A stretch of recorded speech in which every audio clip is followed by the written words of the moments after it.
Ya segundo, ya está Listo. Juanito, si nos puedes guiar en oración para poder empezar, por favor. Empezamos.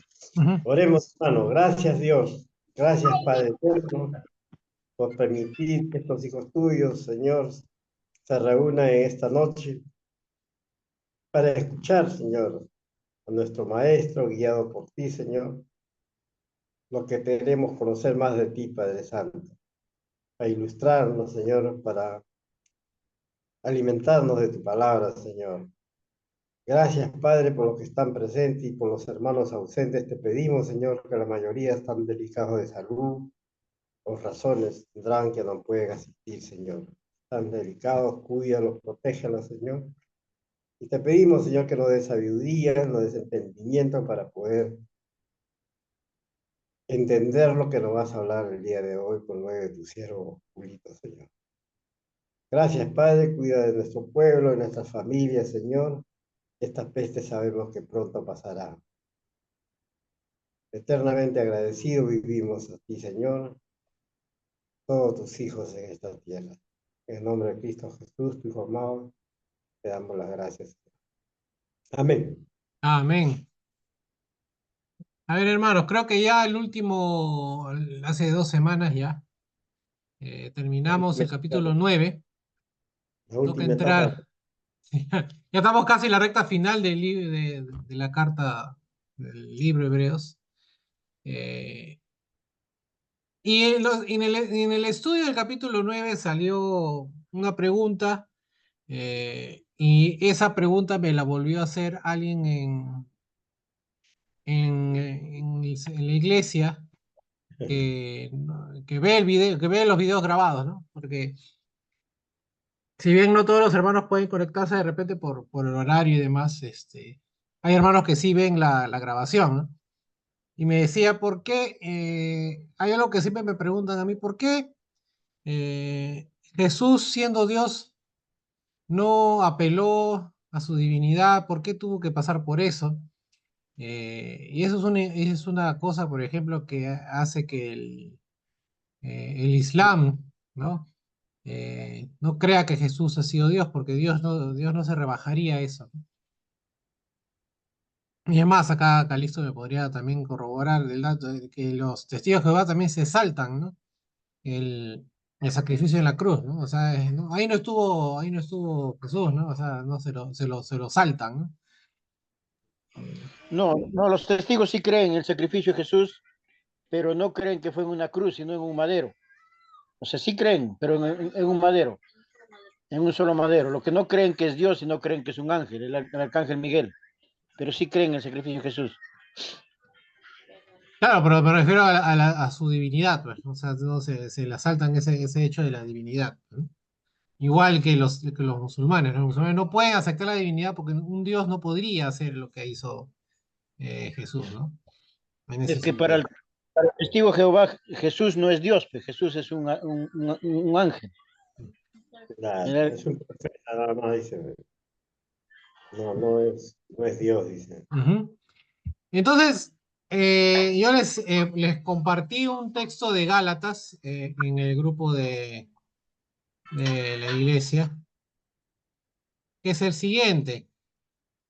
No, perdón, de Filipenses, perdón.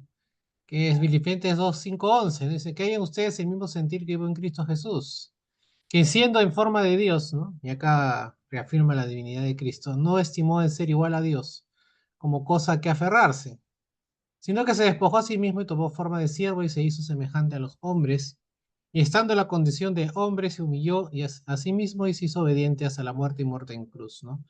Por lo cual Dios lo exaltó hasta lo sumo y dio su nombre sobre todo nombre, para que en el nombre de Jesús se doble toda rodilla de lo que está en los cielos y en la tierra y debajo de la tierra. Y toda lengua confiesa que Jesucristo es el Señor, para gloria de Dios el Padre, ¿no? Porque también salen preguntas, pero ¿cómo Cristo no sabía, ¿no? Cristo tampoco sabía la hora, ¿no? La hora y el día del final, pues, ¿no? Y es por eso mismo, ¿no? Siendo Dios, o sea, siendo Dios no en su ministerio, Aquí en la tierra no se aferró a esa divinidad, ¿no? Entonces, humildemente se sometió, ¿no? En todo lo que ser también un hombre implica, ¿no? Bueno, vamos a hablar un poquito más de ese tema. Eh, en los primeros dos bloques del capítulo 10, un bloque que vamos a ver hoy y el otro bloque que vamos a ver la siguiente semana, Dios mediante, si es que nadie se enferma o pasa algo. Así que vamos a compartir la pantalla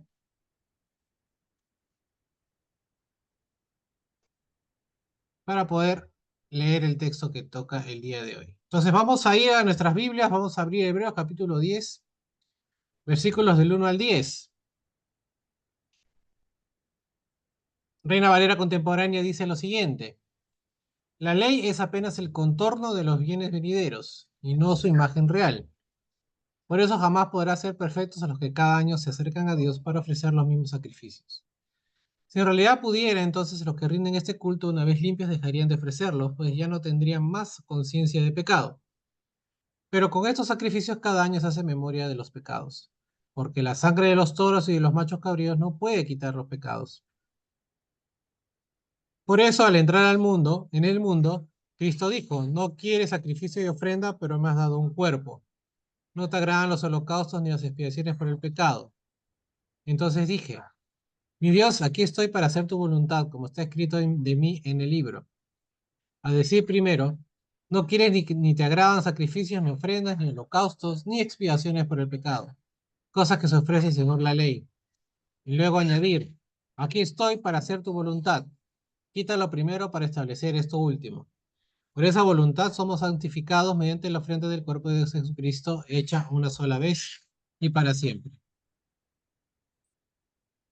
Reina Valera del 60 dice: porque la ley, teniendo la sombra de los bienes venideros, no la imagen misma de las cosas, nunca puede, por los mismos sacrificios que se ofrecen continuamente cada año, hacer perfectos a los que se acercan.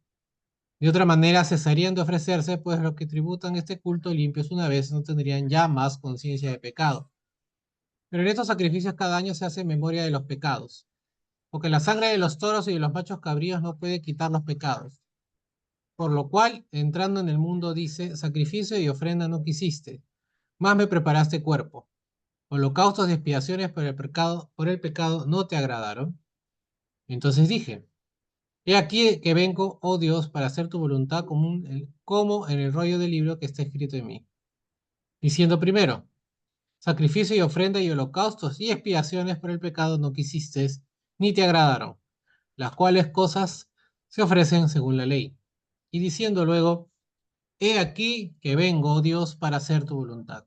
Quítalo primero para establecer esto último. En esa voluntad somos santificados mediante la ofrenda del cuerpo de Jesucristo hecha de una vez para siempre. NBI, y esta es una forma también de que la idea cale en nuestras cabezas, dice lo siguiente: la ley es solo una sombra de los bienes venideros y no la presencia misma de estas realidades. Por eso nunca puede, mediante los mismos sacrificios que se ofrecen sin cesar año tras año, hacer perfectos a los que adoran. De otra manera, ¿no habría dejado ya de hacer sacrificios? Pues los que rinden culto, purificados de una vez por todas, ya no se habrían sentido culpables de pecado. Pero esos sacrificios son un recordatorio anual de los pecados, ya que es imposible que la sangre de los toros y de los machos cabríos quite los pecados. Por eso, al entrar en el mundo, Cristo dijo: a ti no te complacen sacrificios ni ofrendas, en tu lugar me preparaste un cuerpo, no te agradaron ni holocaustos ni sacrificios por el pecado. Por eso dije: aquí me tienes, como el libro dice de mí. He venido, oh Dios, a hacer tu voluntad. Primero dijo: sacrificios y ofrendas, holocaustos y expiaciones, no te complacen ni fueron de tu agrado, a pesar de que la ley exigía que se ofrecieran. Luego añadió: aquí me tienes, he venido a hacer tu voluntad. Así quitó lo primero para establecer lo segundo.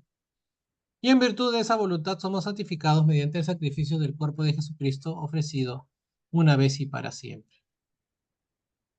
Por último, la Biblia de las Américas dice lo siguiente: pues ya que la ley solo tiene la sombra de los bienes futuros y no la forma misma de las cosas, nunca puede, por los mismos sacrificios que ellos ofrecen continuamente año tras año, hacer perfectos a los que se acercan. De otra manera, no habría cesado de ofrecerse ya de que los oradores y los adoradores, una vez purificados, no tendrían ya más conciencia de pecado. Pero en esos sacrificios hay un recordatorio de pecado año tras año. Porque es imposible que la sangre de toros y de machos cabríos quite los pecados. Por lo cual, al entrar él en el mundo, dice: sacrificio y ofrenda no has querido, pero un cuerpo has preparado para mí. En holocaustos y sacrificios por el pecado no te has complacido. Entonces dije: he aquí, yo he venido. En el rollo del libro está escrito de mí, para hacer, oh Dios, tu voluntad. Habiendo dicho arriba, sacrificios y ofrendas y holocaustos, y sacrificios por el pecado no has querido, ni en ellos te has complacido, los cuales se ofrecen según la ley. Entonces dijo: he aquí, yo he venido para hacer tu voluntad. Él quita lo primero para establecer lo segundo. Para esta voluntad hemos sido santificados mediante la ofrenda del cuerpo de Jesucristo ofrecida una vez para siempre. Dejamos de compartir. Y empezamos a conversar un poquito de lo que acabamos de leer. Entonces tenemos que habla estos 10 primeros versículos de, podríamos resumirlo, con el título de el lugar de los sacrificios, ¿no? Entonces hemos leído los 2 primeros versículos que estos eran una sombra, ¿no? Ya habíamos hablado de lo que es la sombra, ¿no? El autor se refirió a la ley como la sombra o el contorno de los bienes venideros, ¿no? El texto de nuestro estudio entonces constituye lo último expresado por sobre los sacrificios de animales. Ya no se va a hablar más de los sacrificios de animales. En la Reina Valera 60 dice por qué, ¿no? La palabra por qué. Y esto sugiere una conclusión que se desprende del razonamiento que comenzó ya 2 capítulos atrás, en el capítulo 8, versículo 1. Ahora, tenemos un pacto mejor, ¿no? Tenemos un mejor sacrificio y, por lo tanto, un mejor santuario. Comenzando entonces el versículo 1, tenemos una mayor elaboración en cuanto a lo que significan estos conceptos, ¿no? La sombra, ¿no? Los bienes venideros, ¿no?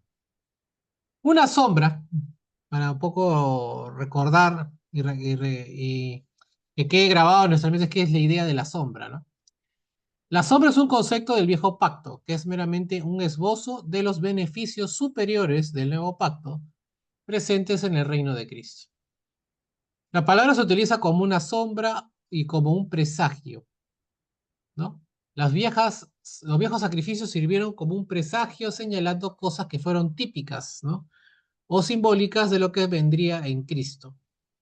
Estas cosas han llegado ahora a los santos, ¿no? Entonces, o sea, ya son estas cosas que ya son efectivas, ¿no? Para los santos. Una sombra, ¿no? No existe sin que haya una realidad sustancial, ¿no? No, por poner un ejemplo, ¿no? Nosotros no cosechamos manzanas, ¿no? Imaginemos un árbol de manzanas, ¿no? O sus manzanitas, pero nosotros no cosechamos manzanas de la sombra del árbol de manzanas, ¿no? Sino cosechamos las manzanas del árbol de manzanas, ¿no?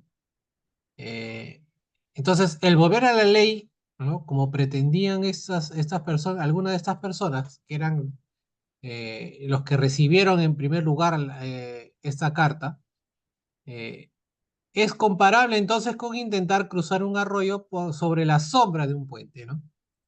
Tú vas a cruzar el río por la sombra o por el puente, ¿no? Es totalmente inútil cruzar por la sombra del puente, ¿no? Entonces la sombra no podría producir las cosas que más necesitamos y deseamos, que son, ¿no? La salvación y la certeza de salvación, ¿no? Entonces, más adelante, No, tu papá tiene el autor Access. dijo que la ley no tenía la imagen misma de las cosas, ¿no? No es su imagen real, ¿no? Ahora, la palabra imagen no es lo mismo que sombra. En griego, imagen es eikon. Habla de algo muy diferente y superior a lo que significa la palabra sombra. Una imagen es una réplica exacta, igual a la realidad misma. ¿Mm? Pablo se refirió adecuadamente a Cristo como la imagen de Dios, ¿no? Usó esta palabra icon que les digo, ejemplo en Colosenses 1:15, ¿no? Entonces, la palabra icon aparece solamente aquí, o sea, me refiero a esta parte del capítulo 10, en Hebreos. La ley no contaba entonces con esa calidad. La ley era sombra, pues era, pero Cristo era imagen, ¿no?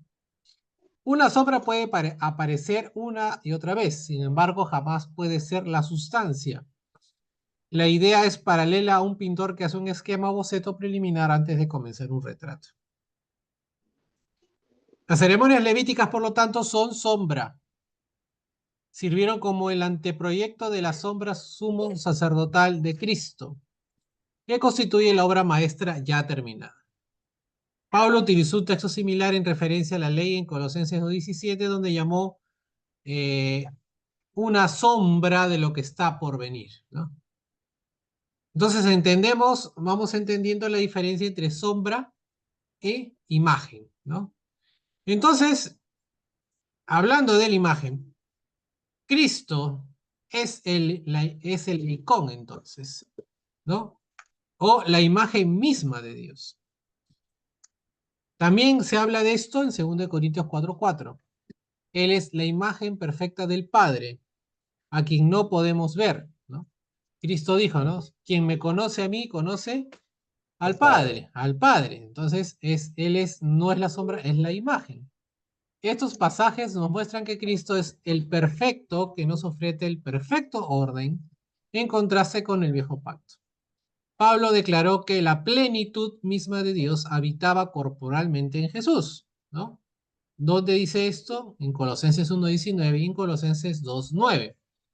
Los conceptos de Hebreos sobre este tema son sin duda los mismos de Pablo. Y es por eso también que hay mucha gente que piensa que Pablo fue autor de esta carta, pero como no está determinado, no podemos decir con certeza que Pablo fue escritor, el que escribió Hebreos, ¿no? Tanto el libro de Hebreos como los escritos de Pablo nos exhortan a conformarnos de esa imagen, ¿no? Y, por ejemplo, en 2 Corintios 3:18 dice que podemos ser transformados en la misma imagen de Cristo. Por ejemplo, en 1 Corintios 15:49 dice, así como hemos llevado la imagen del hombre terrenal, así también llevaremos la imagen del celestial, ¿no? Estamos llamados entonces a ser como Cristo, ¿no? ¿No? Entonces, dicho esto, podemos entonces ser hechos, nosotros, los cristianos, perfectos, ¿no? La palabra para perfectos que se usa es teleio, ¿no? Con doble O al final. Es decir, ¿qué quiere decir la perfección? ¿No? Esta palabra tan difícil a veces de entender para un cristiano, ¿no? Estamos llamados a perfección. La perfección indica es alcanzar la madurez o ser llevados a un estado de plenitud, ¿no? Hebreos 9:9, por ejemplo, nos decía que las ofrendas y sacrificios que allí se presentaban no pueden perfeccionar la conciencia de los que adoran así, ¿no? Lo que hemos visto en semanas pasadas. Los sacrificios de Israel eran realizados porque no había ninguna, ¿no? Y esto lo hemos hablado bastantes veces, no había ninguna remoción real del hecho y culpa del pecado que se sigue sintiendo en la conciencia de quien se acerca a adorar. Aquellos que sí se acercan a adorar son solamente aquellos que han obtenido la remisión de los pecados. Nadie que busca la justicia por medio del antiguo pacto podía entonces alcanzar dicho objetivo. Por lo tanto, nadie bajo la ley, ¿no? En realidad podía acercarse a Dios en la adoración, ¿no? Haciendo un poco para atrás, Hebreos 7:19 asevera muy claramente que la ley de Moisés no podía acercar a nadie a Dios, ¿no? Eso lo hemos visto, ¿no? O sea, lo único que hacía la ley en todo caso era mostrarte, ¿no? El pecado, porque ya se sabe, ya lo sabemos, que la ley no perfeccionó nada. Es solamente bajo el nuevo pacto en Cristo que la perfección del creyente le permite acercarse a Dios.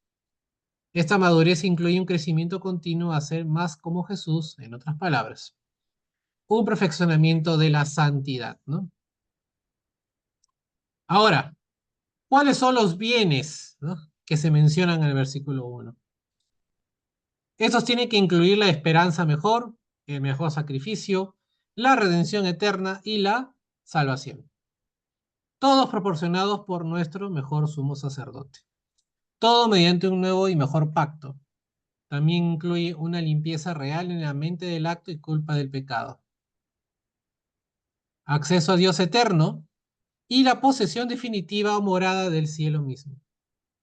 En otras palabras, resumiendo un poco, los bienes venideros son claramente el Evangelio con su sumo sacerdocio espiritual, ¿no? Ahora, hay un texto, hay una frase que le he marcado en el texto aquí de estudio que es la siguiente, ¿no? Y que poco resume lo que estamos hablando. Dios no estaba entonces eternamente satisfecho con las ofrendas temporales de animales. Dios entonces sabía desde el comienzo que sería necesario un sacrificio mejor, ¿no? Ahora, la concienciación de los pecados fue lo que produjo, tal vez incluso en los judíos cristianos, la necesidad de seguir con los sacrificios, ¿no?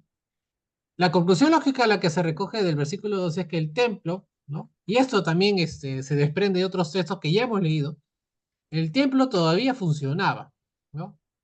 Y que los sacrificios seguían realizándose. Dios había exigido sacrificios regulares bajo el antiguo pacto para que el pueblo pudiera ser perdonado temporalmente. La presencia del pecado en el corazón impide entonces la comunión verdadera con Dios, y eso también lo sabemos, ¿no? Nosotros, si estamos en pecado, no podemos acercarnos a Dios, ¿no? El tipo de limpieza insinuado en el nuevo pacto es aquel que nos hace limpios de todos los pecados pasados. El verdadero perdón no requiere repetir el proceso de limpieza inicial que proveyó la muerte de Cristo. Bajo el antiguo pacto, ninguna cantidad de sacrificios podía convertir la sombra en realidad, ¿no? Arrancando desde el punto que la ley, si la ley desde un principio es la sombra, entonces, como le ponían analogía, ¿no?, nosotros no podemos cruzar un río por la sombra del puente, ¿no? Es inútil, es un esfuerzo inútil. Entonces, la ley, sin importar cuánto lo obedeciéramos, cuántos sacrificios hiciéramos de animales, no iba a hacer posible el perdón de los pecados, ¿no?, y la transformación, ¿no?, de una nueva conciencia. Este punto de vista elevado de limpieza era desconocido, entonces, para la ley levítica.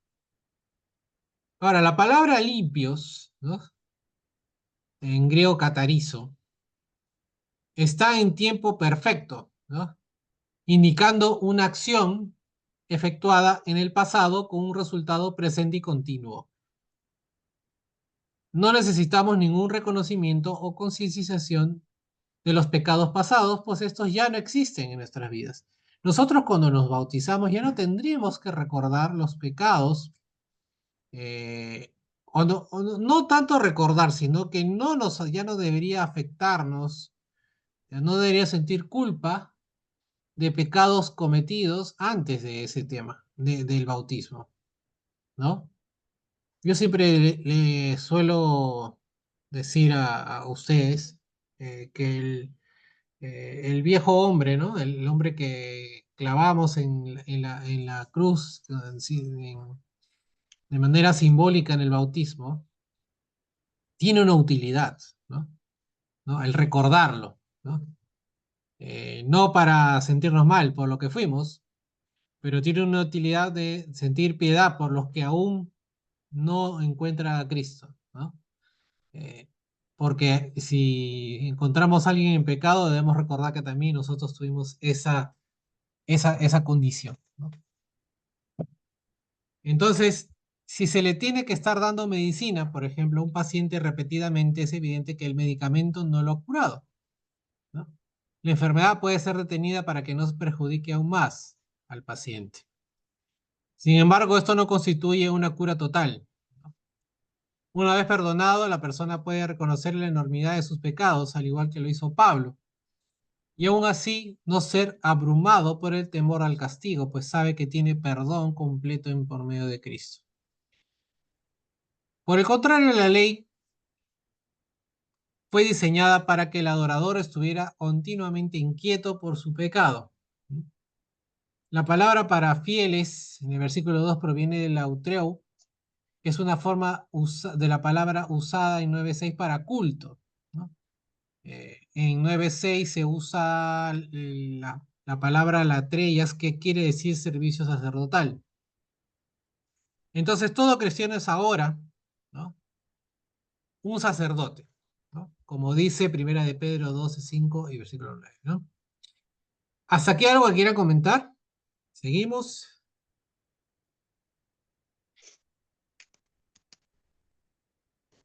Seguimos entonces.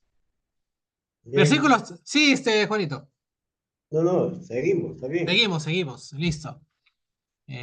Cuando tenga alguna cosa que acotar, me paran nomás, no hay ningún problema. Así se hace más dinámica el estudio. O ya al final ustedes con sus apuntes ya. Entonces, versículos 3 y 4 nos habla de que era un recuerdo, ¿no?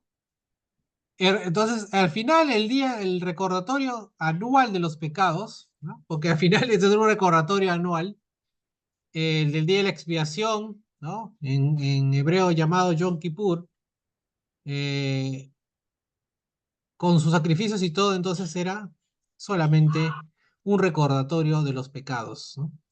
Todos los sacrificios que aquel día constituían una admisión de perpetua culpabilidad del pecado por parte de Israel. Entonces, el día de la expiación era como un mazazo al espíritu humano que golpeaba año tras año, o un constante azote en cuanto al tema del pecado. Los sacrificios de ese día no eran solamente por el pecado en general, sino también por todos los pecados para los cuales se habían realizado sacrificios el año anterior, ¿no? Otras ofrendas por el pecado, como aquellos por los pecados cometidos en ignorancia. Si quieres saber esto, está en Números 15, 27 y 28. Se hicieron diaria, semanal, mensualmente, ¿no? Si había otros sacrificios que se hacían de forma periódica, ¿no? Pero en realidad la ofrenda del día de expiación incluía a todos los demás y demostraba la completa insuficiencia de todos los sacrificios antiguos testamentarios, ¿no? O sea, a pesar de que había sacrificios periódicos y a pesar de que había un día especial para la expiación, todo esto era insuficiente, ¿no?, e inútil, por decirlo así. La cantidad de veces que se repetía y se repetía no puede transformar una sombra en realidad, ¿no? Siempre tengamos en mente ahorita en el estudio de hoy lo que es sombra e imagen, ¿no? La repetición servía para recordar a los judíos de sus insuficiencias y de la debilidad del viejo pacto. Ahora, sin lugar a duda, el judío promedio habría argumentado que la celebración de Yom Kippur era un día de remoción y no un día de recuerdo de los pecados, ¿no? Si ustedes le preguntan a un judío, no, estoy quitándome el pecado con mi sacrificio, ¿no? Los pensadores serios, que de entre ellos sin duda llegaron a ver su propósito, a saber, ¿no? Me refiero a que pensadores judíos, ¿no?, serios, eh, pensaban lo siguiente: mostrar la gravedad del pecado, la realidad de la justicia de Dios y la necesidad de expiación. Ahora, sin embargo, solo un nuevo pacto, según lo prometido por el profeta Jeremías, y esto lo leemos en Jeremías 31, del 31 al 34, podría ser que Dios dejara de recordar los pecados. Entonces, en Cristo tenemos que seguir recordando el pecado. Sin embargo, en la alegre celebración de la Cena del Señor también podemos recordar que fuimos perdonados mediante la muerte del Señor. Nuestra fe entonces no puede ser fuerte sin tal recordatorio. Entonces nosotros todos los domingos, ¿no?, los primeros días de la semana, somos, ¿no? Recordamos el sacrificio de nuestro pueblo, también participamos en cierta forma con alegría porque ya no cargamos esa culpa, ¿no? Porque fuimos perdonados mediante la sangre de nuestro Señor. Entonces, la confesión de nuestros pecados a Dios es algo muy diferente a la nociva presencia del pecado que aún azota al judío que trata de serle fiel a la ley, ¿no? Lo que propone el nuevo pacto es que lo de que David deseaba cuando oró diciendo, Dios mío, crea un corazón limpio, pedía David, ¿no? Y él se dio cuenta de que no podía alcanzarlo con el sacrificio porque añadió, aunque si yo te ofreciera sacrificios, no es lo que quieres, no te agradan los holocaustos. Esto es una cita al Salmo 51, versículos 10 y versículo 16. Era consciente de que entonces, sin un corazón limpio, sus ofrendas eran en vano, ¿no? Entonces Dios no estaba, y este texto y otros tantos más, que Dios no estaba satisfecho eternamente por las ofrendas temporales de animales. Sabía desde el comienzo que sería necesario un sacrificio mejor. Tenía que haber sido evidente, incluso para los líderes judíos, que podía hacerse un cambio en la aceptación rápida y fácil adaptación de la sinagoga palestina, las cuales, condiciones después de la destrucción del templo en el año 70 después de Cristo. Los sacrificios de animales no quitan entonces el pecado, eran solamente un presagio temporal que apuntaba a Cristo.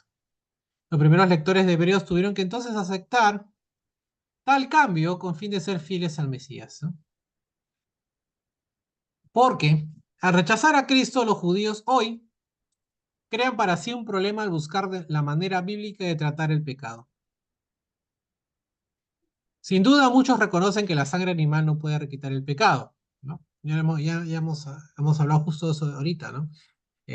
Un judío estudioso, pensante, diría esto, ¿no? ¿No? Al final, David entendió esto y otros profetas entendieron esto de que la sangre de los animales no puede quitar el pecado.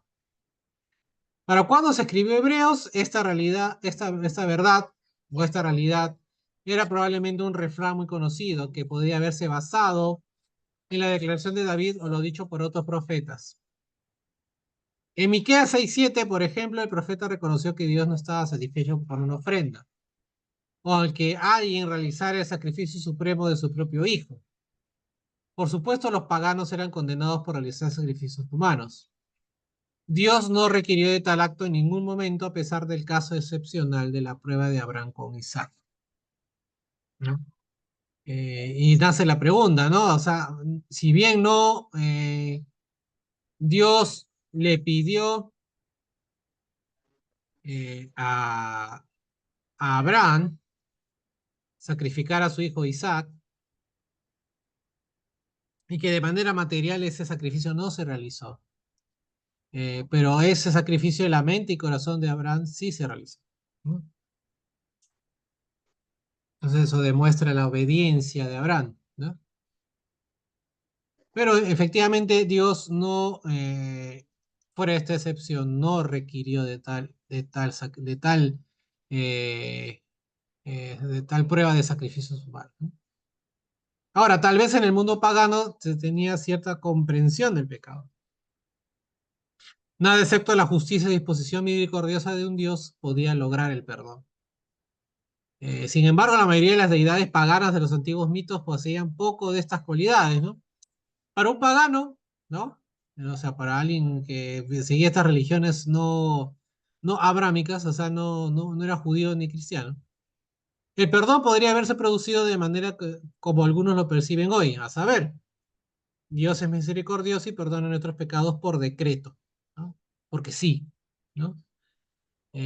Los pecadores no tendrían forma de saber que el perdón era real mediante esta forma, ¿no? Y es una forma también es que de repente ustedes han escuchado de que eh, Dios, yo les pregunto a ustedes, ¿Dios pudo haber perdonado los pecados porque sí, porque es Dios, sin tener que enviar a Cristo? Porque es Dios, o sea, pues Dios es todopoderoso, pudo haber perdonado los pecados porque sí, ¿no? Esa es una manera, por ejemplo, que los paganos tenían de ver a sus dioses, ¿no? ¿No? Un dios lo puede hacer porque puede y porque quiere, ¿no?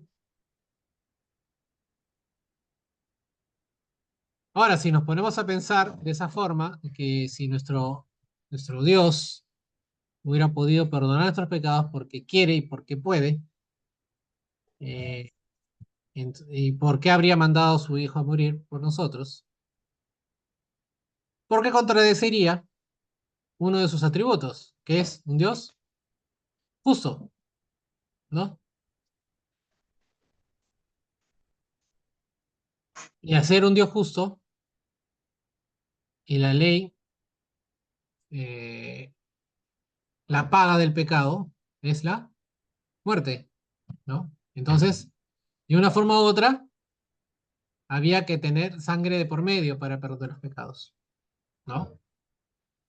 Entonces, la mente de Dios, el único verdadero Dios, no funciona como lo mencionan los dioses y con Dios con D minúscula, eh, paganos, ¿no? Ah, porque sí, porque eso suena a capricho, ¿no? Suena a un Dios caprichoso que te perdono, si no, no te perdono, ¿no? Eso es una inconsistencia en la personalidad de Dios, ¿no? Suena antojadizo. Entonces, Israel no tenía revelación para tal efecto, sin embargo, sí tenía indicios tempranos de perdón, ¿no? En Levítico, por ejemplo, habla de eso en el capítulo 4. En un sentido prospectivo, podría mirar adelante al sacrificio de Cristo por el que él, que fue fiel, sería perdonado, ¿no? Esta idea de que el sacrificio de Cristo somos perdonados, ya lo hemos visto en el capítulo 9, ¿no? Si quieren revisar, Hebreos 9, 13 al 15, y también habla de esto en Romanos 3:25. Entonces, la única manera de que Dios fuera misericordioso y justo al mismo tiempo, ahí está el detalle, ¿no? Dios pudo perdonar de la nada, sí, en ese sentido sería solo misericordioso, ¿no? Pero también es justo al mismo tiempo. Entonces, al ser justo y misericordioso al mismo tiempo, eh, el perdón la única forma de lograr el perdón era exigiendo el pago justo por la culpa del pecado, ¿no? Y tal es el razonamiento también de Pablo en Romanos 3, de 23 al 26. Entonces podríamos notar que el pecado en realidad no podía dar, ¿no? Ningún sacrificio animal a Dios. ¿Por qué? Ya que todos los animales pertenecen al Señor, ¿no? Entonces, ¿hasta aquí alguna pregunta para seguir, para avanzar?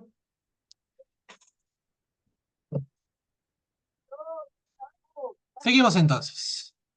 Versículos 7, de 5 al 7, entonces hablan que eh, todo esto prefiguraba el verdadero sacrificio, ¿no? A medida que continuó con su discusión, el autor de Hebreos sí dijo que los sacrificios antiguos testamentarios prefiguraban el gran sacrificio de Cristo. Habiendo ya acudido a varios salmos, ¿no? Acá está citando salmos, no es la primera vez que cita salmos en en la carta de Hebreos. El autor a continuación trajo el Salmo 40 de 6 al 8, pero la versión que se manejaba en ese tiempo, que es de la Septuaginta, o sea, la versión griega, ¿no? Del Antiguo Testamento. Y trajo a atención de sus lectores esa versión, ese fragmento de la Septuaginta de Salmos 46 al 8. Este salmo es como una conversación entre el Hijo Eterno y el Padre, como el Hijo, con el Hijo como el orador. Ahora, como en otros salmos mesiánicos, la palabra de David prefigura las del Mesías. La expresión, por ejemplo, al entrar en el mundo, insinúa la preexistencia de Cristo, ¿no?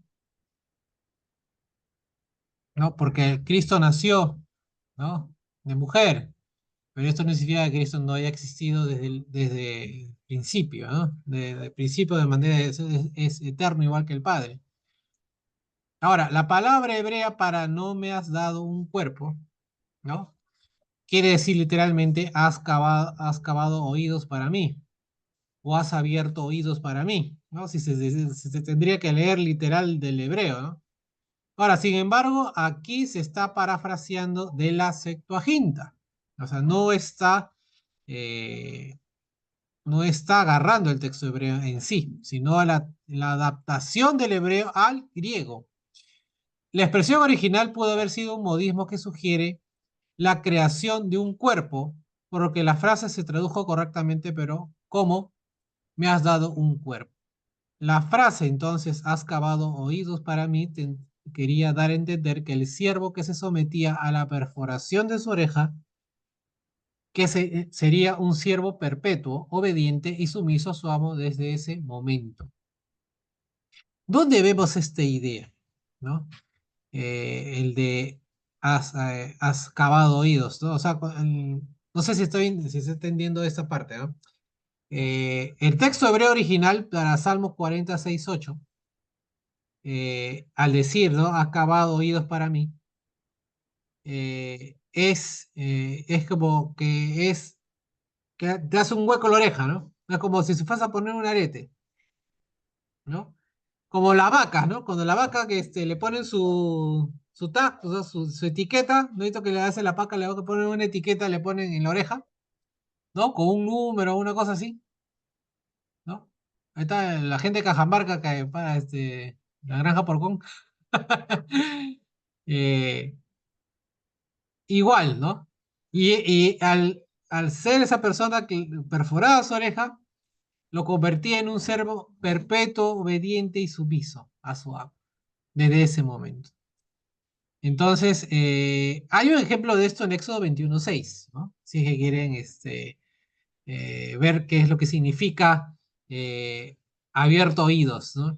Que es el texto hebreo original. Pero, como les digo, el autor de Hebreos ha usado la versión de Septuaginta eh, que tiene un poco más de sentido, ¿no? Para ese tiempo y para nuestros tiempos también, que me has dado un cuerpo, ¿no? Entonces el fraseo de la Septuaginta considera que al tiempo que Dios preparaba oídos, también preparaba todo el cuerpo. Ahora, el cuerpo que se preparó para el vocero de parte de Dios es dado de vuelta a Dios como un sacrificio vivo, que se emplearía en servicio obediente a Él. Entonces el autor de Hebreos cita la Septuaginta sin mencionarla. Esta traducción griega de la Septuaginta entonces era el texto aceptado, ¿no? Si es que no lo recuerdan, del Antiguo Testamento en los días de Jesús, ¿no? Que ustedes la van a ver en muchos textos como una abreviatura LXX, ¿no? Ese 70 en romanos, ¿no? Entonces, la siguiente es una posible descripción de cómo el autor inspirado abordó la traducción de la Septuaginta. Como la Septuaginta expresa correctamente el significado del original, entonces cita normalmente de ella. De lo contrario, modifica la traducción para corregirla o nos da una nueva traducción del hebreo.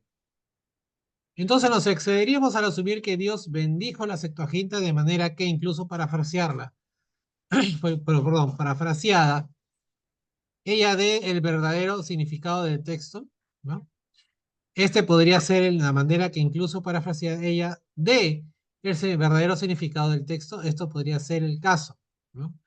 O sea, si nosotros consideramos la Septuaginta es palabra de Dios inspirada, eso es lo que quiero que entiendan, ¿no? Eh, si la usa los autores sí, ¿no? Ahora, sin embargo, el autor inspirado la modificaba, ¿no? Levemente cuando era necesario, como en el versículo 5:21, que de vez en cuando, la Septuaginta parece haber sido aprobada por autores neotestamentarios, especialmente en hebreos. Los traductores expresaron el significado sin dar una traducción literal. Este tipo de paráfrasis es necesario porque muchas frases originales no tienen sentido cuando son literalmente traducidas en otro idioma, puesto que Dios nos ha dado a cada uno un cuerpo. Él desea recibirlo de vuelta como un sacrificio vivo.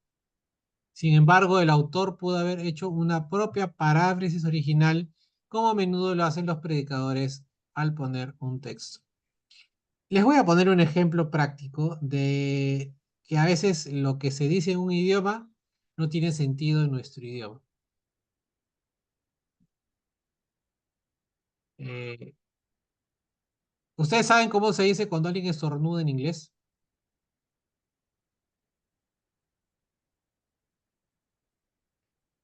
¿Nadie sabe? ¿no? Cuando das gracias, ¿no? Vos cuando le decimos, por ejemplo, tú, Juanito, me dices, este, me haces un favor, ¿no? O me haces un detalle. Yo te digo, gracias, Juanito, ¿no? Y por lo general tú me dices de nada, ¿no? Bueno, ¿No? De nada, ¿no? No te preocupes, ¿no? De nada, ¿no? Eso es por lo general, ¿no? Ahora, en inglés, ¿no? En inglés sabemos, ¿no? Cuando decimos gracias, decimos thank you, ¿no? ¿No? Y de vuelta, ¿no? Así como nosotros decimos de nada, ellos dicen you're welcome. O sea, si traducimos eso, dice, eres bienvenido, ¿no? Y ustedes pensarían, ¿bienvenido a dónde? ¿No? Si nosotros traducimos literalmente de un idioma a otro, no tiene sentido, ¿no? Para la persona que lo lee, ¿no? O sea, ¿no? Tú eres bienvenido, se tradujera de inglés, ¿no? Gracias, ¿no? You're welcome, tú eres bienvenido. Pero ¿a dónde, no? ¿De dónde? ¿De qué? ¿No? Entonces, es lo mismo que decimos de nada, ¿no? Si nosotros decimos de nada y lo traducimos al inglés, para el que habla inglés no tiene sentido. Entonces, esto es lo que ha pasado en muchos casos con las traducciones, no solamente de las Septuagintas, ¿no? O sea, no solamente cuando se tradujo el texto hebreo a griego, ¿no? Que eso es lo que era Septuaginta, ¿no? Sino con lo que pasa en muchas veces con nuestras Biblias de ahora en español. Si nosotros leemos, por ejemplo, nosotros leemos 4 versiones de la Biblia y las 4 versiones tienen matices diferentes, ¿no? De repente la Reina Valera 60 tiene un idioma un poco más anticuado, un poco más, más formal, ¿no? Un poco anticuado a veces para ciertos casos, no como por ejemplo la Reina Valera contemporánea, que tiene un lenguaje más dinámico, más actual.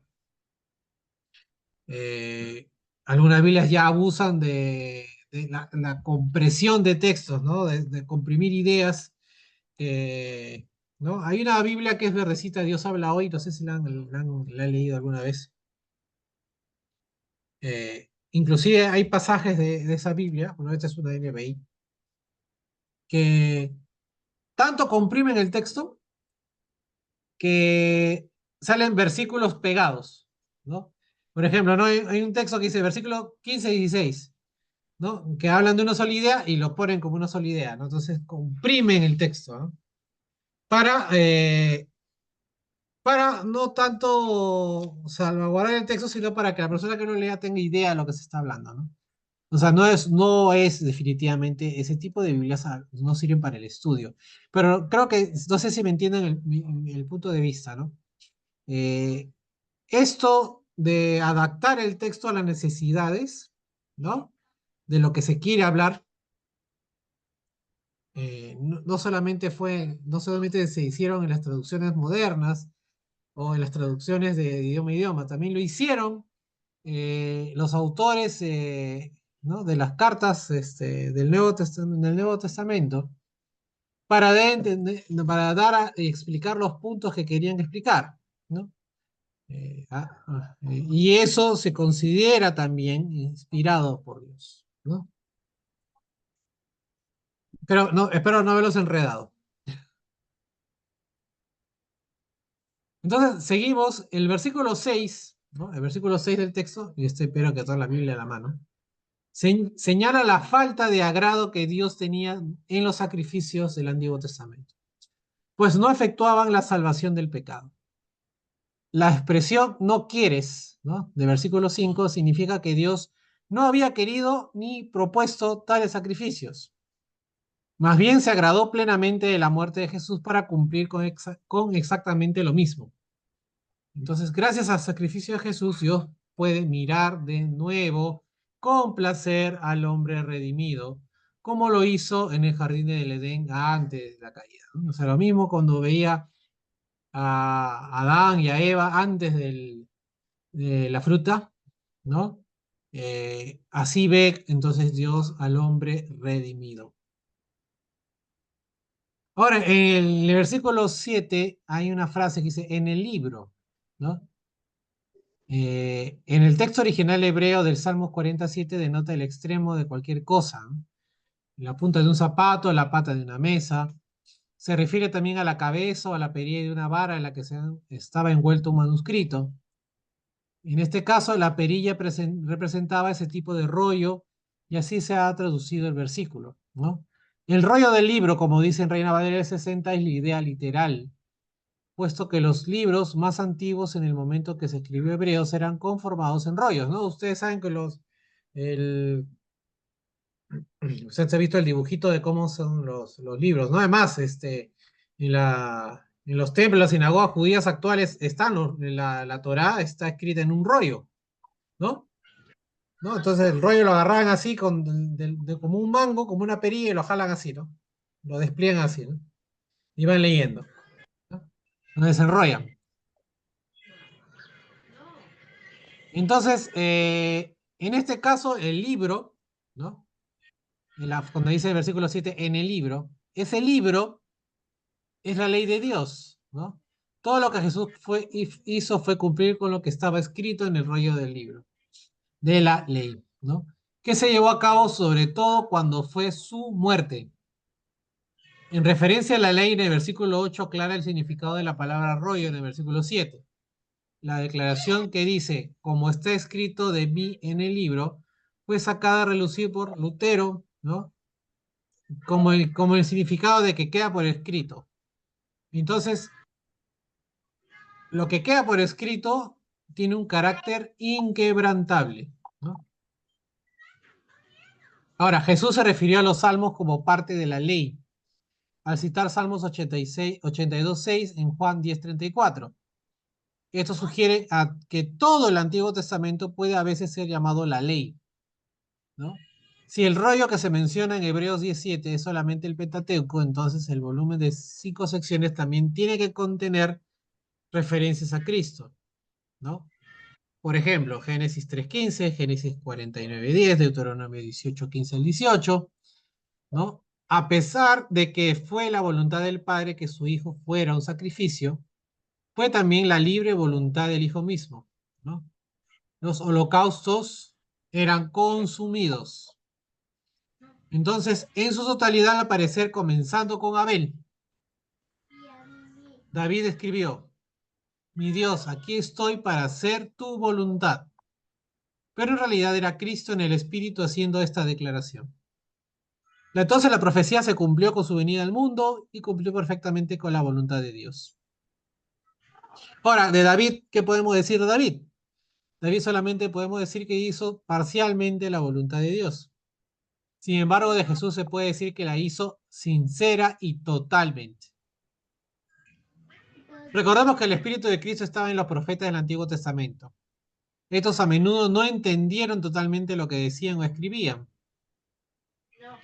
Solamente un ser con libre albedrío capaz de elegir por sí mismo podía hacer un sacrificio adecuado. Al no tener ni voluntad ni decisión, el animal en última instancia no podía cumplir con lo que exigía la justicia de Dios. Dios dio su vida a fin de volverla a tomar. Para terminar, hermanos, lo que es el análisis del texto.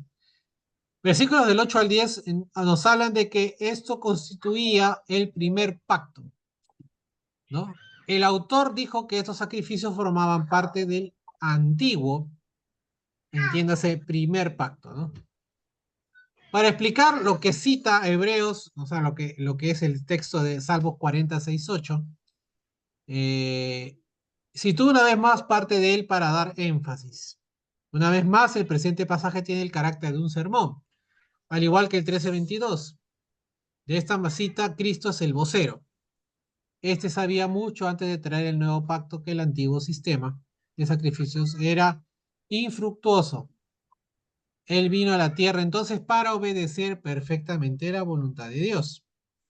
Esta profecía vino por medio de David. Sin embargo, este no era la fuente.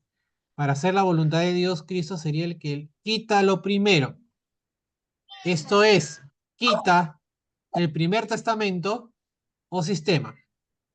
La palabra quita en griego anaireo puede traducirse como suprime y generalmente tiene el significado de matar, ¿no?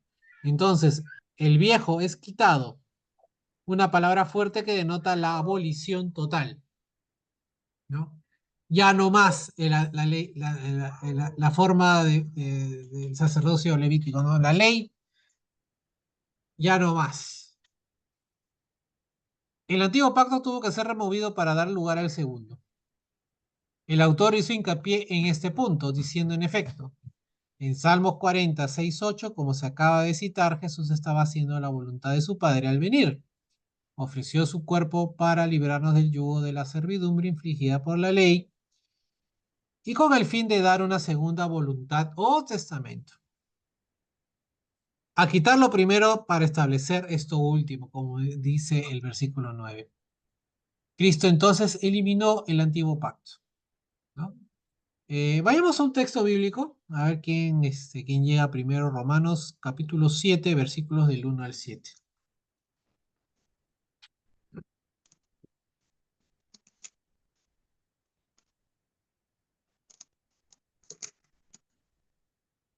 ¿Están buscando?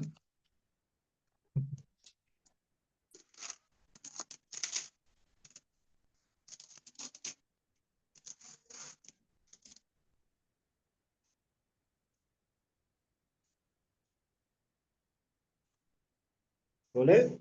Sí, sí, dale. Romanos 7, versículos del 1 al 7.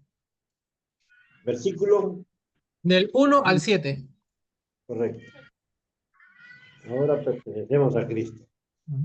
Dice, hermanos, en Cristo ustedes conocen la ley de Moisés y saben que debemos obedecerla solo mientras vivamos. Por ejemplo, la ley dice que que la mujer casada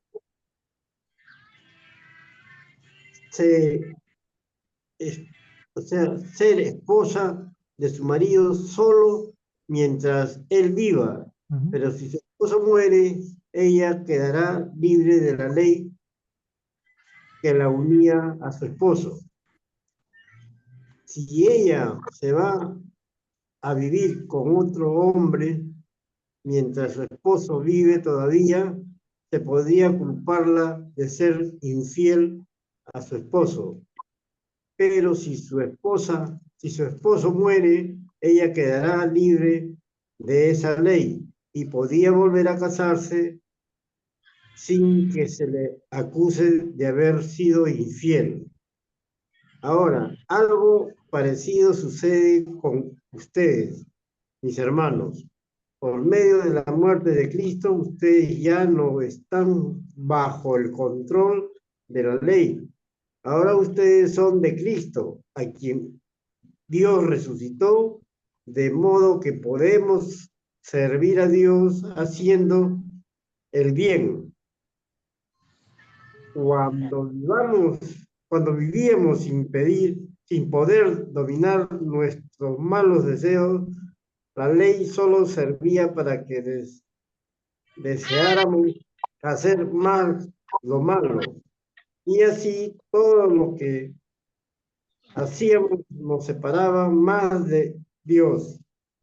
Pero ahora la ley ya no puede controlarnos. Es como si estuviéramos muertos. Somos libres y podemos servir a Dios de manera distinta. Ya no lo hacemos como antes, cuando obedecíamos las antigua ley, sino que ahora obedecemos al Espíritu Santo. Ujú. Hasta el 7, hasta el 7. ¿Quiere decir esto que la ley es pecado?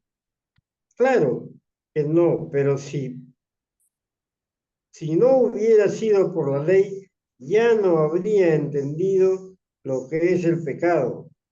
Por ejemplo, si la ley no dijera, no se dejen dominar por el deseo de tener lo que otros tienen, yo no sabría que eso es malo.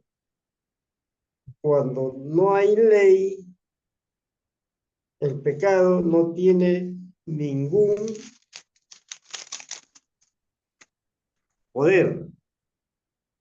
Ujú. Con el Hasta- pecado usó ese mandamiento de la ley y me hizo desear toda clase de mal. Ese es el 8 ya, ¿no? Ujú. Hasta el 7 era, hasta el 7, Juanito. Gracias, Juanito. ¿Ves? Ahí está, creo yo, un poco resumido eh, lo que hemos estado hablando, ¿no? Claro, sí. La ley tiene una función, ¿no? Lo dice en el versículo 7, ¿no? Entonces, la ley es pecado, dice, ¿no? Bueno, en mi versión dice, de ninguna manera, ¿no? Y esta frase se repite a lo largo de Romanos, ¿no? De ninguna manera. Entonces, porque la ley te expone el pecado, ¿no? ¿No? ¿No? Si yo no hubiera sabido, si yo no sabía yo no hubiera sabido que era la mentira, si no es que la ley me dice que no debo mentir, ¿no? O que es la mentira. Entonces, la ley te mostraba el pecado, pero no te perdonaba el pecado, ¿no? ¿Y cómo fuimos libres de eso? Por medio, o sea, ¿cómo fuimos libres del yugo de la ley? Mediante el cuerpo, o sea, el sacrificio de la ley, de Cristo, ¿no? ¿No? Muerto Cristo, muerto la ley, ¿no? Y ahora y dice el versículo 4 de capítulo 7 de Romanos, ya no somos de la ley, ¿no? Ahora le pertenecemos a otro que es el quien resucitó, ¿no? O sea, ahora somos de Cristo, ¿no? Interesante ese texto para un poco ponerlos en contexto de lo que hemos estado también leyendo en hebreo, ¿no? Las ideas la Biblia no se contradice, más bien siempre encontramos nosotros versículos de apoyo para poder entender lo que leemos, ¿no? Hacemos referencia Una cruzada. Sí, Calixto. Usted cuando se mencionó, y eso también siempre me pone un poquito en duda cuando le preguntan a Jesús, ¿no? Dinos cuándo será, y eso en este texto que también lo mencionó usted, Ujú, dice cuándo será el día y la hora, y Jesús les contesta, ¿no?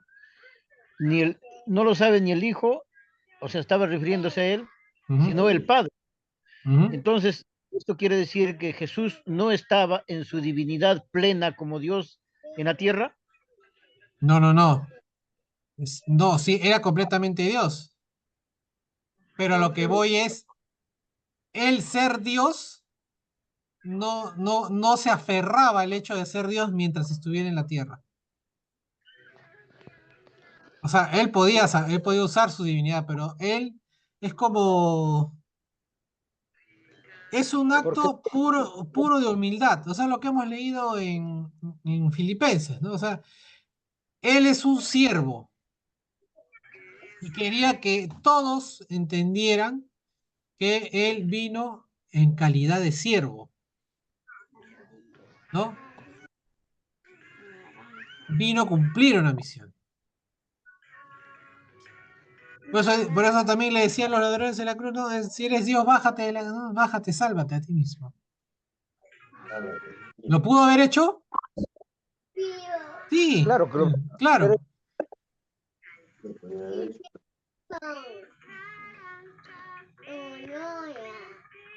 El mensaje estamos totalmente, o sea, Jesús estaba totalmente sometido en su calidad sometido en humildad, ¿no? En su misión. Mire, yo estoy revisando también las Biblias cuando hizo ¿Mm? la comparación de Biblias. Por ejemplo, ¿no? una palabra a veces parece que se contradicen. Por ejemplo, la Reina Valera dice en cuestión, cuando prediqué, justo dice la Reina Valera, no dice prostituta, dice era una adúltera. Ujú. Y la NBI sí lo dice que prostituta para Gomer, ¿no? Ah, de Entonces, Oseas, sí. o sea, cuando yo prediqué, inclusive eso, yo me fui a la NBI, porque la NBI está un poco más dura, porque una cosa es la prostituta y otra cosa es una adúltera, ¿no? Ujú. No son iguales las cosas. Entonces, Pero, por ejemplo, en griego,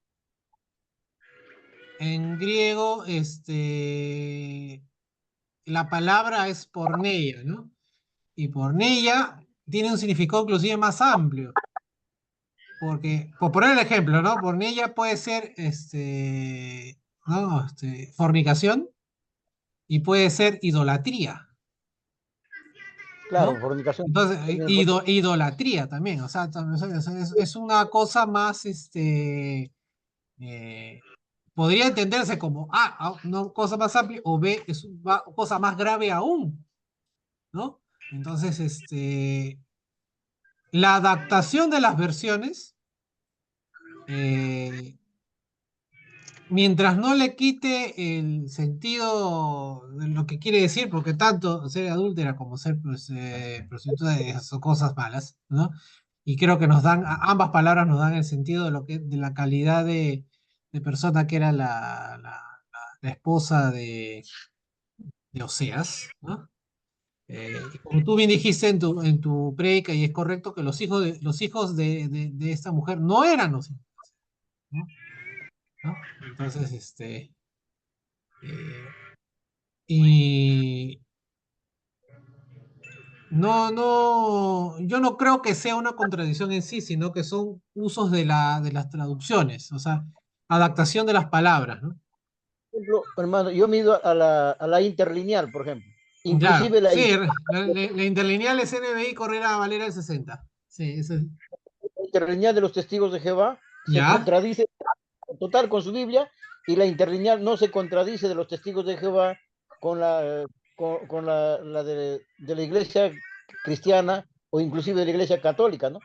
Porque en la iglesia, en la interlineal de los testigos, dice que Cristo es Dios, y en su Biblia no dice que Cristo es Dios. O sea, con la interlineal de los testigos uno lo puede refutar al mismo testigo. Ah, bueno. No sé, algunas se le tenía que fallar, pues. Por ejemplo, este texto que hemos hablado de tenemos muchísimos textos, no solamente el famoso texto de Juan que tanto refutan los testigos de Jehová de Cristo, perdón. eh, Hablan de que Jesús es Dios, ¿no? Pero ese es un problema, ¿no? Entonces, de ser el arrianismo, ¿no? Entonces, el negar la divinidad de Dios, ¿no? Entonces, pero como digo, eso es, pero no viene al tema, pero por ejemplo, los testigos de Jehová son producto de su tiempo. Porque si uno pone a pensar en el momento que nació el movimiento de los testigos de Jehová en el siglo XIX, XVIII, 19, si no me equivoco, 18, sí, 19. eh, Mucha gente todavía tenía ese concepto de unitarismo, ¿no? O sea, en Estados Unidos sobre todo. Es más, si uno lee justo le comentaba eso el otro día a Jonathan, muchos de los padres fundadores de los Estados Unidos, entiéndase, Thomas Jefferson, George Washington, eh, tenían pensamientos o sea, pensaban como unitarios, ¿no? ¿No? Y cuando digo unitarios es como que solo Dios, ¿no? Un solo Dios, o sea, Dios Padre es el único, no hay Dios Hijo ni Dios Espíritu Santo, ¿no? Es un solo, uno Dios, ¿no? Pero que a pesar de eso, consideraban el cristianismo como algo bueno y válido en qué defender y en qué sostener desde el punto de vista de lo ético y moral una nación. Por eso no la atacaron, a pesar de su filosofía, ¿no? De ellos, propia, ¿no? Ahora, pero como te digo, idólatra y resulta no son palabras que sean pues diferentes entre sí, o sea, dan a entender un mismo, en cierta forma, un mismo pecado, ¿no? Ahora, si fuese pues cosa más, una palabra totalmente diferente, pues yo te podría aceptar que ahí sí hubiera habido una incongruencia de versiones, ¿no? No sé si les he mencionado, pero si es que pueden, yo de verdad la estoy buscando y no la venden aquí, o la venden súper cara, que es la Biblia de Jerusalén. Es una Biblia católica, A esa Biblia que pero, estoy viendo por Marketplace de 30 soles. mira, si me dices por dónde, porque yo la busqué en la casa de la Biblia y había una de 150 y dije, no, no, no, mano, no. Para 30 comprar soles una... quieren, pero no me quieren la carátula porque yo quiero comprarlo, pero si me da, le he dicho que me muestre la carátula, pero no me está mostrando la carátula, de repente está un Ah, poco mal, ¿no? Pero 30 soles quiere. de repente está... Así una vez compré Biblias en el... Hay una tienda de los MMM que está aquí en 28 de julio, en La Victoria, donde está su iglesia principal, la primera que tuvo ahí el MMM acá en La Victoria. No sé si la conocen. Y aquí está, Al lado hay una librería, ¿no? Y un día estábamos con mi esposa y vimos una ofertota, ¿no? De Biblia cronológica. Mira, mira, 20 soles la Biblia. No puede ser. Dame varias. No, bueno, y verdad, compramos varias para la familia, ¿no? Para tener así la cronológica. Y, y resulta, como tú dices, Mecalito, que estaban dañadas, no groseramente dañadas. Parece que las habían tenido almacenadas mucho tiempo, estaban manchadas, la carátula un poco gastada, ¿no? Era de tapa dura, ¿no? Pero dije, para lo que costó, o sea, fuera de eso, el texto está impecable, o sea, se lee perfectamente la Biblia, ¿no? Una forrada, una limpiadita a la Biblia y está, pues, ¿no? O sea, no. Pero de repente es eso, ¿no? Vos te dices, si no está de repente en buen estado la Biblia, ¿no? Porque a mí me habían recomendado también esa Biblia de Jerusalén de la No, Iglesia no, Católica. es muy buena traducción. Es muy buena traducción. Tengo, tenía una, no sé dónde está. Bueno, una no era mía, era de la casa, por decirlo así, ¿no? Pero sí,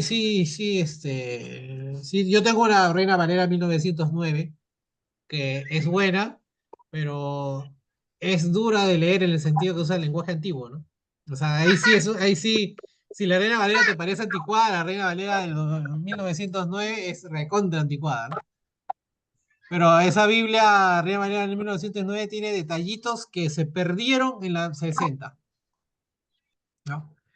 Eh, pero bueno, vamos pero como te digo, o sea, ¿no?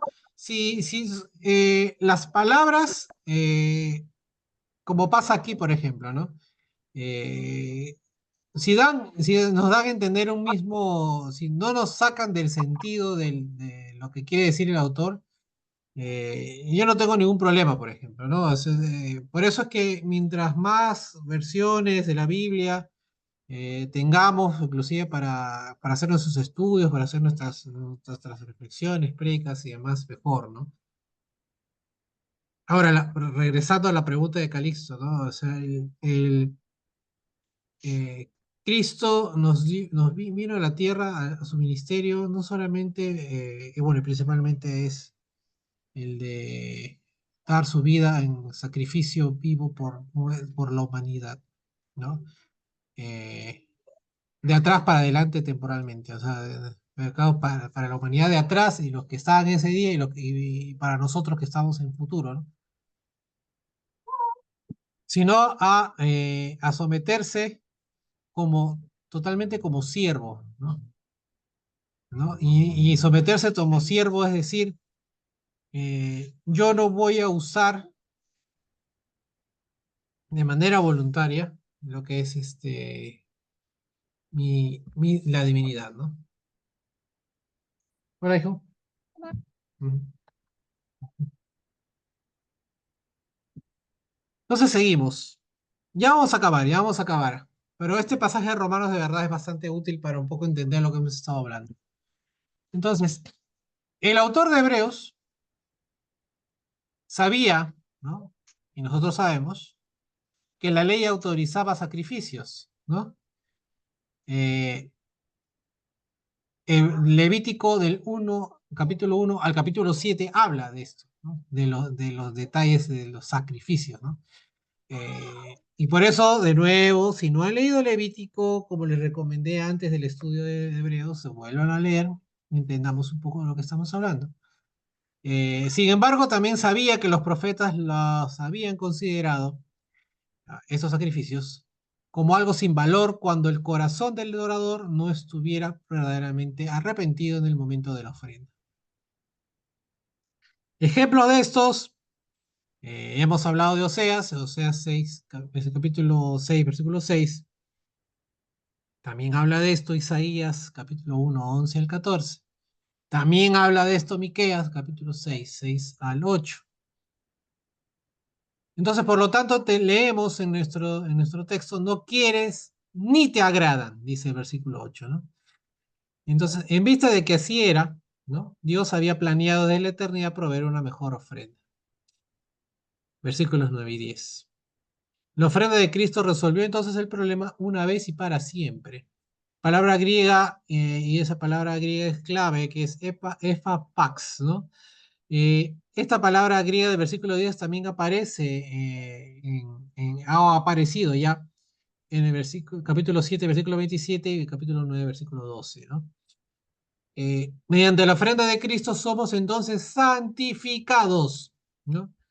Lo anterior equivale a ser salvos en un momento dado en el tiempo, ¿ya? Pues ya que se usa el tiempo aoristo, ¿no? El logro de Cristo produjo la promulgación del Nuevo Testamento, pacto de Dios con los hombres, ¿no? Acuérdense ustedes que hemos hablado de que para que un testamento sea efectivo tiene que alguien morir, ¿no? Si no, no heredamos, ¿no? Si Cristo no hubiera hecho la voluntad del Padre, entonces no tendríamos ninguna esperanza de salvación. Ahora, para el judío, para el pensar judío, ser santificados significaba ser limpiados para poder acercarse a Dios en la adoración. Para nosotros es eso también, y para más, ¿no? La santificación es tanto un evento único en el momento de nuestra conversión inicial a Cristo, como también un continuo proceso de crecimiento en el carácter cristiano. Vemos esta idea en 2 Corintios 7:1, que nos exhorta diciendo, y voy a leer 2 Corintios 7:1, que dice, limpiemos de toda contaminación de carne y de espíritu, y perfeccionemos en la santidad y en el temor de Dios.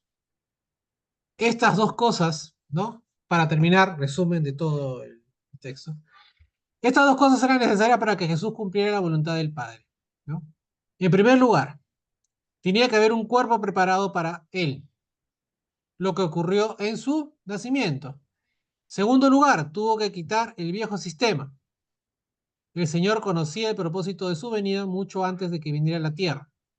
Su sacrificio fue tan perfecto que no será necesario repetirlo de nuevo. Dios se complació de esta ofrenda obediente y abnegada y por lo tanto perdona el pecado.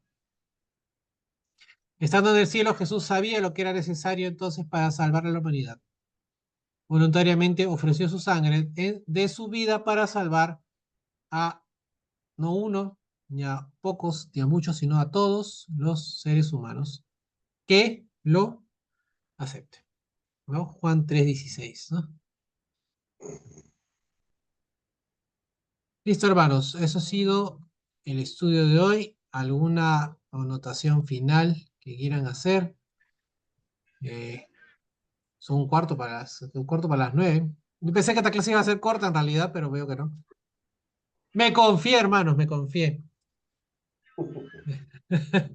Pero, No, pero eh, vale bastante. sí. Espero que ese texto, ¿no? Ese texto, como yo siempre le llamo texto soporte, ¿no? Que ayuda a aclarar el texto de Romanos 7, 1 al 7. Romanos 7 era, ¿no? Ya ni me acuerdo. Sí, sí, Romanos 7, 1 al 7 ha sido un poco clarificante lo que es de este texto que hemos visto de Hebreos 10, versículos del 1 al 10, ¿no? Siguiente semana, hermanos, la clase va a ir de Hebreos capítulo 10, versículos del 11 al 18, para que vayan leyendo y vayan preparando eh, alguna duda, pregunta, notas que quieran tomar para la clase o para el final de la clase, ¿no? Dependiendo de cómo se desarrolle la dinámica del estudio. Eh, si no tienen ninguna anotación, pregunta, comentario, eh, si no me la pueden hacer el domingo sin ningún problema. Dice que Siempre, Cristo sí, sí, quitó el Antiguo Testamento, ¿no? El antiguo sacrificio, quitó Cristo con su vida prácticamente. es que El sacrificio la idea de sombra y imagen, ¿no? imagen. La sombra, la sombra es inútil, la imagen la imagen es igual, ¿no? Por eso que dicen es Cristo en la imagen, ¿no? La ley es la sombra, ¿no? ¿No? Pero los judíos siguen a la sombra, entonces. Sí, Hay judíos que siguen a la sombra. los judíos siguen a la sombra. ¿No? Porque siguen haciendo sacrificio, dice. Los que no No, creen no, que sí, bueno, sí, o sea, el judío practicante no, todavía está esperando su Mesías, ¿no? Está esperando el Mesías, ¿no? siguen buscándolo todavía. Siguen buscando. Sí, Pero según ya, esto nos hace ver, ¿no? Que, que la Biblia, por ejemplo, uno tiene que estudiar numerología, cultura, todo eso, porque si no también uno puede cambiar la Biblia como lo están haciendo los israelitas del nuevo pacto universal, ¿no? Ah, Porque su teoría, en su teoría, o sea, viéndolo su teoría así, como dijo un pastor, cómo lo han arreglado que hace que concuerde todo para decir que Jonás es Dios, ¿no? Y es una teoría, pero que bien práctica, que uno que no conocería Biblia pues, de hecho, en ignorancia se llega a confundir. sí, pues sí, sí. Bueno, sí, yo alguna vez he visto esa Biblia de los israelitas, otra que tiene un arco iris en la tapa, creo, creo que es esa, no, no me recuerdo. Eh, pero sí, es una versión modificada, es una, igual que la Reina Valera de los mormones, es una versión, vamos a decir, retocada, ¿no? El Retocada. nuevo mundo también de los testigos de No, de Tío Jehová. Juan ya es otra versión casi ya más retocada aún. Eh, eh, y tienen que sustentarla en cuanto a libros, porque tienen unos tomos de, de estudio, ¿no? Ellos. Yo los tengo acá en casa, esos libros de los testigos. Libros. Unos libros Fuera unos libros verdecitos. Que son de como sus. eh, marrones, verdes. sí, sí, todos los colores. Pero hay uno que tiene como una enciclopedia. Esos son para interpretarla, para interpretar su traducción del Nuevo Mundo, ¿no? Pero, pero acá no se trata de atacar versiones, sino de que entendamos que si bien como lo que tú dices, Caleb, son herramientas útiles, aprender hasta historia, ¿no? Eh, para entender el contexto histórico en que viven, en el que han vivido estas personas que han sido los primeros, como se dice, el primer público de estas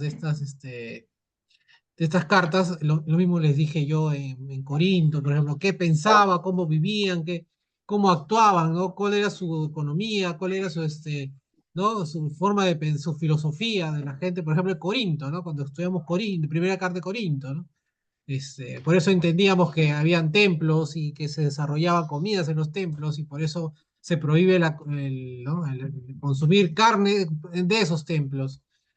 Y ayuda, ¿no? Ayuda a saber, pero como hemos visto también en Romanos 7, 1, 7, la Biblia se explica también leyendo más Biblias. O sea, se entiende lo que...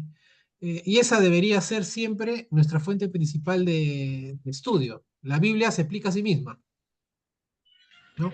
Para entender las doctrinas fundamentales del cristianismo, la Biblia se explica a sí misma, ¿no?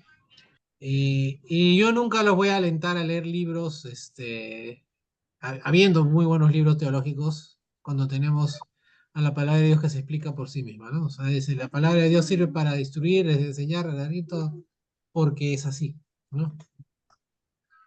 ¿No? Y luego además es accesorio y nos ayuda para entender más, ¿no? Y poder tener un panorama más completo. Tengo este libro del Mormón y es un cuento muy bonito. Ah, está Moroni, y demás cosas. Bueno, hermanos. Alma, un- es un cuento muy fantasía ahí. Sí. Claro, tiene como mensajes, sí, ¿no? Es bonito, ¿no? Porque habla de Dios, ¿no? Pero es un cuento, ¿no? Es un cuento, es fantasía, fantasía, ¿no? Refutada totalmente en eso, ¿no? Cualquier persona que venga con otro evangelio, otra palabra, maldito sea, ¿no? Dice la palabra de Dios, ¿no? Unos rubios. Entonces, si ustedes ya fueron, le digo, si ustedes están hablando acá de la cultura amerindia, entonces nosotros los peruanos somos los privilegiados. Tú por gusto me estás predicando. Hay bastantes mormones acá por mi casa, todos los días los veo. Son bien educados, saludan, ¿no? ¿Cómo están? Le digo. ¿No? Bueno, hermano, si no hay más, más que comentar, ya siendo la hora avanzada, gracias por tomarse el tiempo de hacer este estudio conmigo. Y Dios mediante, si todo sale bien, no nos enfermamos, nos vemos el día domingo en el servicio. Gracias, hermanos, que Dios los bendiga. Gracias, Julito. Señor, Gracias, familia. Cuídense, que Dios los bendiga. Cuídense.